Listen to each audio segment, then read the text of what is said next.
الحمد لله وكفى والصلاة والسلام على سيد الأنبياء والمرسلين. فقد قال الله تبارك وتعالى في كلام المجيد والفرقان الحكيم: أعوذ بالله من الشيطان الرجيم. بسم الله الرحمن الرحيم. وإنك لعلى خلق عظيم. صدق اللہ هو مولانا العظیم وبلغنا رسوله النبی الکریم ونحن على ذلك لمن الشاہدین والشاکرین والحمد للہ رب العالمین.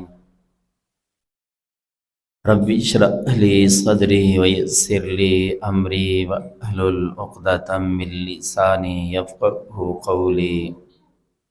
رب زدنی علما رب زدنی علما رب زدنی علما. سبحانک لا علم لنا الا ما علمتنا انک انت العلیم الحکیم. ان اللہ وملائکتہ یصلون علی النبی یا ایھا الذین آمنوا صلوا علیہ وسلموا تسلیما. تمام ساتھی بآواز بلند دل کی گہرائیوں سے درود پاک پڑھ لیں. اللہم صلی علی محمد وعلی آل محمد کما صلیت علی ابراہیم وعلی آل ابراہیم انک حمید مجید. اللہم بارک علی محمد وعلی آل محمد کما بارکت علی ابراہیم وعلی آل ابراہیم انک حمید مجید.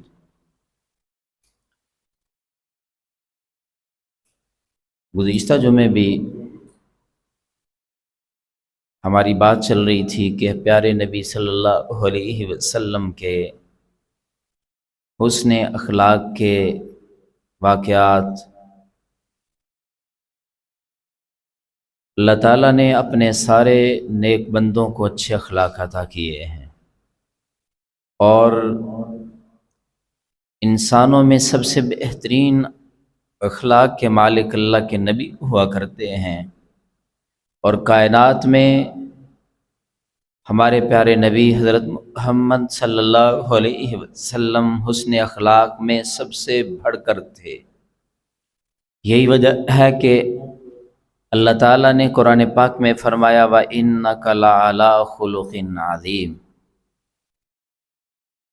اور حضرت عائشہ رضی اللہ تعالیٰ عنہا سے کسی صحابی نے پوچھا کہ حضور کے اخلاق کیسے تھے، تو حضرت عائشہ صدیقہ طیبہ طاہرہ رضی اللہ تعالیٰ عنہا نے فرمایا کہ حضور کے اخلاق جو قرآن کہتا ہے اس کا عملی نمونہ حضور کے اخلاق تھے.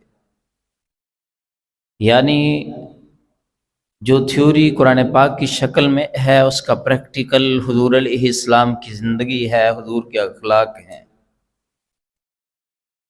اور آپ صلی اللہ علیہ وسلم کے اخلاق ہمہ جہت، یہ نہیں کہ ایک پہلو ہے. اللہ تعالیٰ کے نبیوں کی سیرت کو پڑھیں تو اللہ کے نبیوں کے اندر بھی اخلاق حسنہ اعلیٰ سطح پہ تھے، لیکن ان میں جو نکھر کے سامنے آنے والے اخلاق ہوتے تھے وہ چند ہوتے تھے گنتی کے. باقی بھی اخلاق میں کسی سطح پہ بھی کسی نبی کے اخلاق میں کوئی کمی نہیں ہوتی تھی، لیکن کسی نبی کے اخلاق کا صبر والا جوہر کھل کے سامنے آتا تھا، کسی نبی کے جرت والا اخلاق کھل کے سامنے آتا تھا، کسی نبی کے امانت و دیانت کا جو اخلاق تھا وہ پہلو زیادہ کھل کے سامنے آتا تھا. لیکن حضور علیہ السلام کی زندگی اور اخلاق حسنہ ایسے ہیں کہ آپ اخلاق حسنہ میں سے کوئی جہت لے لیں، کوئی پہلو لے لیں، کوئی ساری ایک جہت لے لیں، وہ اخلاق حسنہ کی جہت آپ پہ ختم ہوگی. وعدے کی پابندی کرنا اچھا اخلاق ہے نا، لیکن وعدے کی پابندی آپ علیہ السلام کی زندگی کے ساتھ دیکھو تو حیران ہو جاؤ گے۔ یعنی ایک بندہ آپ کو کہتا ہے جی یہاں ٹھہریے، آپ علیہ السلام نے اس سے کوئی چیز لینی تھی، غالباً آپ نے اس کو قرض دیا تھا، وہ واپس لینا تھا، یا کوئی چیز بیچی تھی تو اس کی قیمت لینی تھی، تو آپ علیہ السلام کو کہتا ہے جی یہاں ٹھہریے، میں آتا ہوں لیکن میرے آنے تک جائیے نا، میرا انتظار کر کے جائیے۔ آپ وعدہ فرما لیتے ہیں ٹھیک ہے میں آپ کا انتظار کروں گا، جب تک آپ نہیں آئیں گے تب تک نہیں جاؤں گا۔ ماحول اور اس وقت کا جو تقاضا تھا وہ یہ لگتا تھا کہ یہ 10-20 منٹ، گھنٹے، 2 گھنٹے تک آ جائے گا، لیکن وہ جا کے اللہ کا بندہ بھول گیا۔ آپ علیہ السلام اسی جگہ، اسی ایریے میں، اسی کا انتظار کرتے ہوئے 3 دن گزر گئے کہ اگر میں چلا جاؤں گا وعدہ خلافی ہوگی، میں نے وعدہ کیا ہے کہ تیرے آنے تک نہیں جاؤں گا۔ 3 دن کے بعد اسے خیال آیا میں نے تو جانا تھا، لیکن اسے بھی یقین تھا آپ علیہ السلام کے وعدے کی پابندی پر۔ اس نے بھی دل میں اسی وقت یہی سوچا کہ وہیں کھڑے ہوں گے۔ 3 دن کے بعد وہ وہاں آیا تو حضور اسلام وہاں موجود تھے۔ یہ وعدے کی پابندی کا پہلو ہے، صبر کا پہلو بھی اسی میں ہے کہ آپ نے اس کا سر پھاڑنے کی کوشش نہیں کی، تھپڑ لگانے کی کوشش نہیں کی، گالیاں نہیں دی، گریبان نہیں پکڑا، جھگڑا نہیں کیا، کہا اللہ کے بندے اچھے بندے ہو یار، 3 دن یہاں کھڑا ہوں آپ کا انتظار کرتے کرتے۔ اس سے پھر بھی جھگڑا نہیں کیا، اس کو پھر بھی برا بلا نہیں کہا، اس کو گالی نہیں دی۔ اخلاق حسنہ کے یہ پہلو آپ علیہ السلام کی زندگی کے ایک ایک، آپ کی زندگی کا واقعہ اور ایک ایک عمل موتیوں سے زیادہ قیمتی ہے۔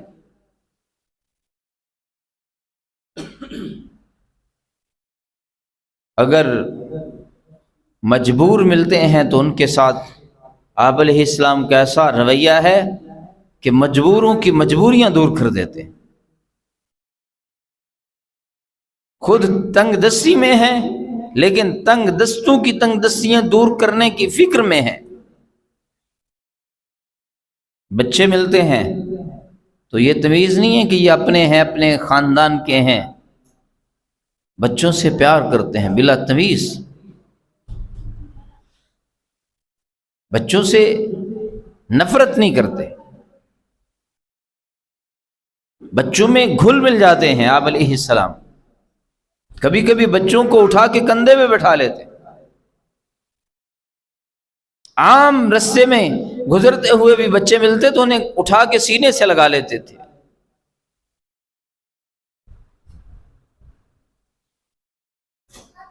یہی وجہ ہے کہ یہودیوں کا بچہ آپ علیہ السلام کے پاس آیا کرتا تھا، مسلمان نہیں ہوا تھا، اور جب آپ علیہ السلام کو پتا چلا کہ وہ تو بیمار پڑا ہے تو آپ علیہ السلام اپنے ساتھیوں سمیت اس بچے کا پتہ لینے، خبر گیری کرنے، عیادت کرنے اس کے گھر چلے جاتے ہیں، اور وہاں جا کے جب دیکھا یہ بچہ تو زیادہ بیمار ہے، یہ تو زندگی اور موت کی کشمکش میں ہے، تو آپ علیہ السلام نے اس بچے کو پیار کیا، پیشانی پہ ہاتھ رکھا، کہا بیٹا میرا دل کرتا ہے کہ جو میں کلمہ سب کو پڑھاتا ہوں تو وہ کلمہ پڑھ لے۔ وہ بچہ ترسی ہوئی نگاہوں سے اپنے باپ کی طرف دیکھتا ہے، گویا کہ وہ دل کر رہا ہے کہ میں کلمہ پڑھ لوں، اور باپ کی طرف دیکھتا ہے کہ تو کیا کہے گا۔ باپ یہودی تھا، اس نے دیکھا کہ میرے بچے نے پتہ نہیں بچنا ہے کہ نہیں بچنا، کہا بیٹا اگر آپ کا دل کرتا ہے تو آپ کلمہ پڑھ لو۔ تو اس نے اسی وقت کلمہ شہادت پڑھا، اشہد ان لا الہ الا اللہ واشہد ان محمدً عبدہ ورسولہ۔ اور بار بار یہ کلمہ پڑھتا رہا، اور تھوڑی ہی دیر کے بعد اس کے جسم سے روح پرواز کر گئی۔ آپ علیہ السلام، اس کے فوت ہونے کا غم تو تھا، لیکن آپ علیہ السلام فرماتے ہیں کہ مجھے اس کے ساتھ دل مطمئن ہے کہ اے اللہ، میری وجہ سے ایک بچہ جہنم سے نکل کے جنت میں چلا گیا۔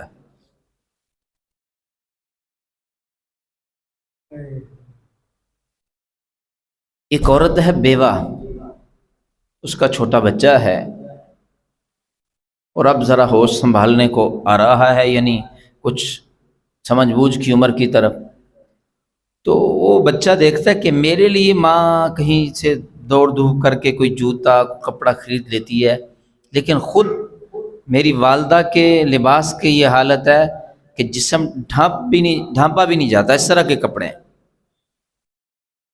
اور والدہ ہے کہ خودداری کی وجہ سے کسی سے سوال نہیں کرتا۔ تو یہ والدہ کو کہتا ہے کہ میں اپنے چچا کے پاس جاتا ہوں اور کپڑوں کا کہتا ہوں۔ والدہ کہتی ہے نہیں بیٹا، ایسے نہیں کہتے، اچھی بات نہیں کسی سے سوال کرنا۔ تو وہ کہتا ہے نہیں، آپ کے یہ کپڑے مجھ سے دیکھے نہیں جاتے امی۔ خیر وہ چلا جاتا ہے، اپنے چچا کو جا کے کہتا ہے کہ میری والدہ کے کپڑے نہیں ہیں، میری والدہ کو کوئی کپڑے لے دو۔ چچا اسے کہتا ہے تمہارا تو یہی کام ہے، پہلے بھی فلاں وقت یہ کیا تھا، فلاں تانے دے کے اسے واپس بھیج دیتا ہے، کپڑے نہیں لے کے دیتا۔ بچہ جب نکلتا ہے تو اس کی آنکھوں میں نمی آ جاتی ہے، آنسو آ جاتے ہیں، جس طرح معصوم بچہ تھا بے بسی کے عالم میں کہ کیا کروں۔ تو جب رستے میں کوئی اسے روتا ہوا دیکھتا ہے نا، آنکھوں سے آنسو، تو کوئی پوچھتا کیا بات ہے، تو وہ بات بتاتا ہے میں اپنے چچا کے پاس گیا تھا، میری امی کے پاس کپڑے نہیں ہیں۔ اسے کوئی کان میں کہتا ہے کہ یہاں جو جس کا نام ہے نا محمد صلی اللہ علیہ وسلم، اس کے پاس چلے جاؤ، وہ فلاں وقت فلاں جگہ پہ ملیں گے۔ یہ بچہ گھر آتا ہے اور گھر آ کے بات بتاتا ہے کہ امی چچا جان کو کہا، اس نے تو کچھ توجہ ہی نہیں کی، اس نے تو واپس بھیج دیا ہے۔ لیکن رستے میں ایک بندہ ملا، وہ کہتا ہے کہ وہ یہاں پہ ایک محمد صلی اللہ علیہ وسلم نامی آدمی ہے، تو اس کے پاس جاؤ گے تو مسئلہ حل ہو جائے گا۔ تو ماں کہتی نہ بیٹا، اس کے پاس نہیں جانا۔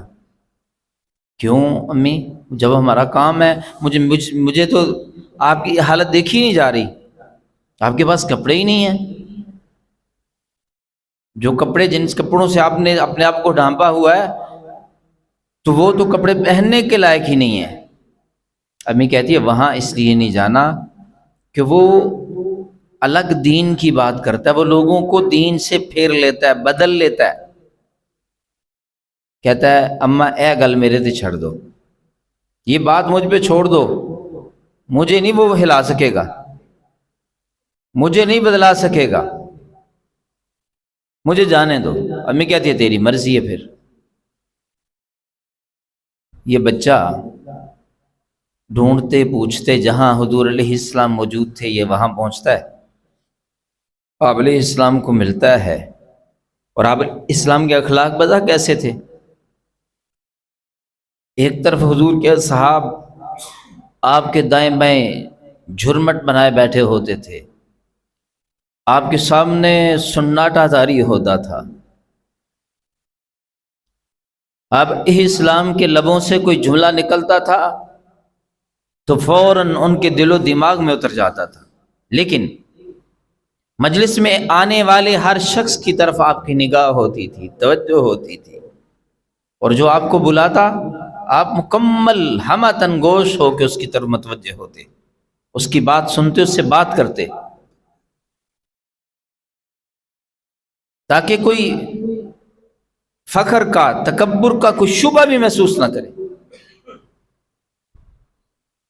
گندلے کپڑے پہننے والا کوئی دیہاتی اجڑ بھی آ جاتا تو آپ اس کی بھی بات سنتے۔ تو جب یہ بچہ آیا تو کہا کہ جی انکل جی میں نے آپ سے بات کرنی ہے۔ چاچو جی، انکل جی، اس وقت چوں عم کہتے ہیں چچا کو، عین میم کے ساتھ، جس بھی لفظ کے ساتھ اس نے پکارا، اب اسلام متوجہ ہوئے، بتاؤ بیٹا کیا بات ہے۔ کہا کہ میں نے ایک بات کرنی ہے لیکن پہلی ایک شرط ہے۔ آپ نے فرمایا کیا بات ہے؟ کہا آپ مجھے اپنی بات، اپنے دین کی بات میرے سے نہیں کرو گے، مجھے اپنے دین کی دعوت نہیں دو گے، مجھے میرے دین سے ہٹنے کا نہیں کہو گے۔ آپ علیہ السلام مسکرائے، آپ کہنے لگے بیٹا نہیں کہتا، بتاؤ کیا کہنا ہے۔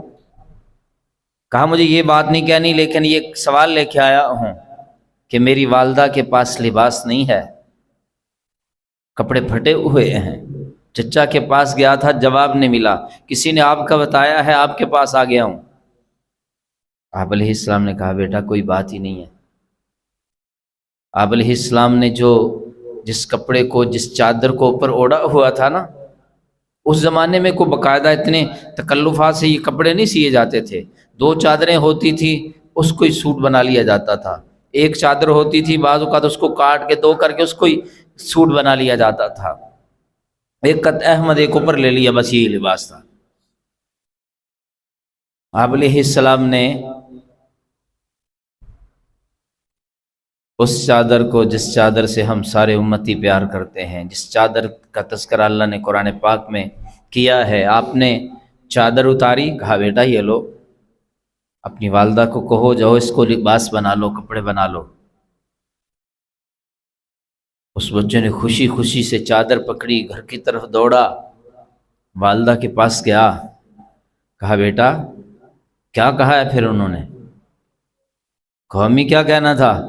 میں نے جاتے ساری اس کو کہا کہ میں آپ کے دین کی بات نہیں سنوں گا، میں آپ نے مجھے اپنے دین کی دعوت نہیں دینی، میرے دین کے خلاف بات نہیں کرنی، یہ کام لے کے آیا ہوں، سوال کرنے آیا ہوں۔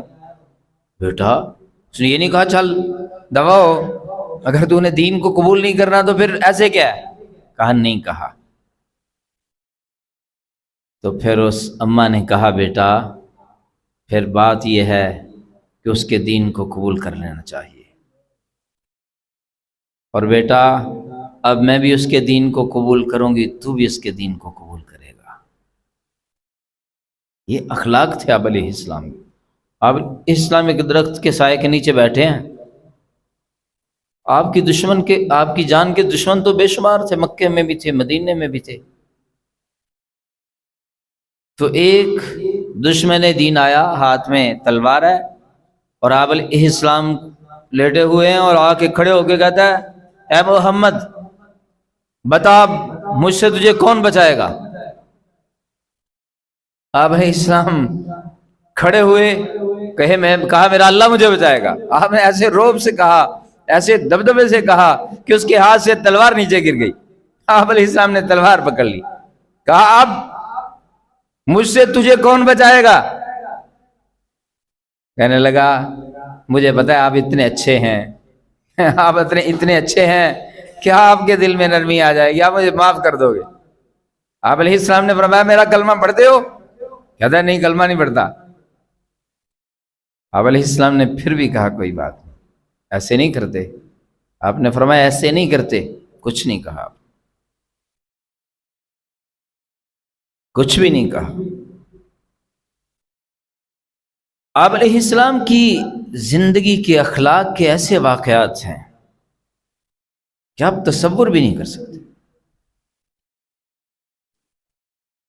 ان لوگوں سے نہیں کہ جنہوں نے آپ کا کلمہ پڑھا، نہیں، جنہوں نے دکھ دیے، جنہوں نے تکلیفیں دی۔ پچھلے جمعے جیسے میں بتا رہا تھا حضرت اکرمہ کے بارے میں کہ اس نے ایمان لانے کا واقعہ، وحشی بن حرب کے ایمان لانے کا واقعہ، حتیٰ کہ ہجرت کے موقع پہ جس کافر نے حضرت زینب حضور کی جو بیٹی تھی وہ ہجرت کے لیے نکلی تو ان پہ حملہ کیا تو سواری سے نیچے گر پڑی، زخمی ہو گئیں، بڑا دکھ دیا اس نے۔ وہ جب مدینے پہنچ گئیں زخمی حالت میں، اسی زخم کی وجہ سے، اسی تکلیف کی وجہ سے 6-7 سال تکلیف کاٹی، اس کے بعد وہ اللہ کو پیاری ہو گئیں، شہید ہو گئیں۔ پرانی چوٹیں تھیں، پرانی دردیں تھیں، اسی کے اثرات تھے، لیکن جب مکہ کو فتح کیا نا، وہی آدمی حضور علیہ السلام کے سامنے آ گیا، اللہ کے نبی مجھے معافی مل سکتی ہے؟ آپ نے فرمایا کلمہ پڑھتے ہو؟ اس نے کہا میں پڑھتا ہوں۔ تو اللہ کے نبی نے فرمایا مل گئی۔ تو حیرانگی سے پوچھتا ہے کہ اللہ کے نبی، میں نے جو آپ کی بیٹی کو دکھ دیا تھا، تکلیف دی تھی، کیا اس کی بھی معافی مل جائے گی؟ اللہ کے نبی نے فرمایا تو ایمان لے آیا ہے، اللہ تجھے یہ بھی معاف کر دے گا۔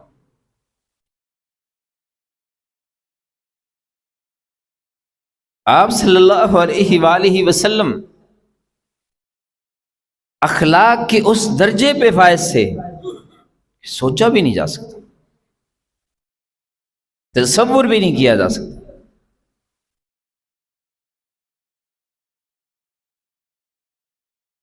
یعنی کہ آج کل ہم تو مخصوص طریقوں کو، مخصوص اعمال کو ہم صرف عبادت سمجھتے ہیں۔ آپ علیہ السلام نے اخلاق کی وہ اعلیٰ مثالیں قائم کی ہیں کہ جس کا تصور کرنا مشکل ہے۔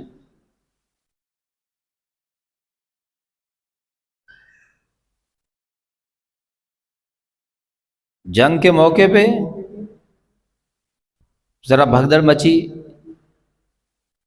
حضور کا ایک غلام دوڑتا ہوا ذرا پیچھے کو ہوا تو حضور کے پاؤں پہ اس کا پاؤں آیا، حضور کے ہاتھ میں چھڑی تھی، حضور نے اس کو چھڑی مار دی اور اس ہاتھ کہا کہ تو نے مجھے دکھ دیا، تکلیف دی۔ اس موقع پہ وہ چلا گیا، لیکن اس کے دل میں کلک تھی، غم تھا، پریشانی تھی کہ اللہ کے نبی نے یہ کہا ہے کہ میری وجہ سے اللہ کے نبی کو تکلیف ہوئی ہے، اور دل میں سوچ رہا تھا کہ اللہ کی طرف سے کہیں وعید نہ آ جائے، اللہ کے نبی کہیں مجھے کوئی سخت میرے بارے میں حکم نہ کر دے۔ تو دوسری صبح آپ علیہ السلام نے کہا بھئی وہ کون تھا جس کو کل میں نے چھڑی ماری، اس کا پاؤں میرے پاؤں پہ آیا تھا؟ تو کوئی صحابی اس کو بلانے گیا، وہ ڈر گیا بیچارہ، پتہ نہیں اب کیا ہوگا۔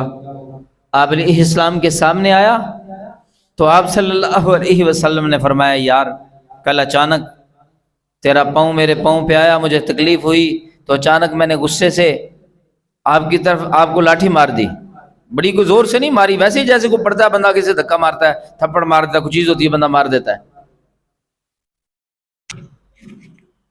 تو اس کی وجہ سے میں کل کا پریشان ہوں، اگر بدلہ لینا چاہتے ہو تو لے لو۔ وہ کہنا اللہ کے نبی کس طرح کی بات کر رہے ہیں؟ تو کہا اس کے بدلے میں بعض روایتوں میں ہے کہ کچھ درم یا کچھ کھجوریں، کچھ چیزیں ہدیہ دیں، اور کہا یہ اس کا بدلہ ہے جو میری وجہ سے آپ کو تکلیف پہنچی ہے۔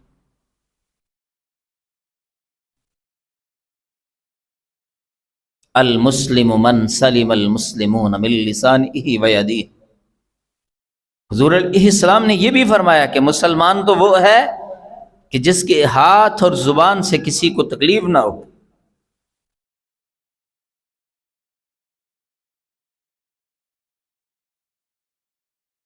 اور آپ صلی اللہ علیہ وسلم نے اخلاق کی تربیت دی ہے، اعلیٰ اخلاق کی تلقین کی ہے،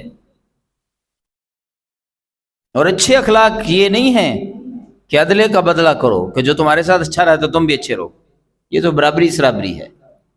تمہارے ساتھ کوئی غلط سلوک کرتا ہے تم پھر بھی اچھا کرو، یہ اچھا اخلاق ہے۔ اللہ تعالیٰ سے دعا ہے کہ اللہ تعالیٰ ہمیں بھی اچھے اخلاق نصیب فرمائیں۔ وآخر دعوانا الحمد للہ رب العالمین۔